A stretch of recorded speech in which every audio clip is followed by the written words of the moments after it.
رحمت دو عالم صلی اللہ علیہ وسلم کا شان عفو و کرم دیکھیے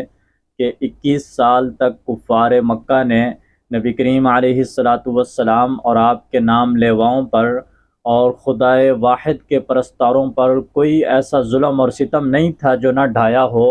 اور کوئی تکلیف دینے کا ایسا حربہ نہیں تھا جو انہوں نے ان پر نہ آزمایا ہو۔ لیکن آپ کی عفو اور درگزر اور شان دیکھیے کہ جب مکہ فتح ہوا تو وہی مشرکین کے سردار، وہی کفار نبی کریم علیہ السلام کے سامنے سر جھکائے ہوئے کھڑے تھے اور آپ کے ہی رحم و کرم پر تھے، اور اس وقت نبی کریم علیہ السلام سے کہنے لگے کہ اے ہمارے چچا زاد بھائی اور اے ہمارے بھائی، آپ تو بہت رحیم ہیں اور شفیق ہیں، آپ تو صادق اور امین ہیں، اور آپ بڑے رحم کرنے والے اور شفقت کرنے والے ہیں۔ تو نبی کریم علیہ السلام نے فرمایا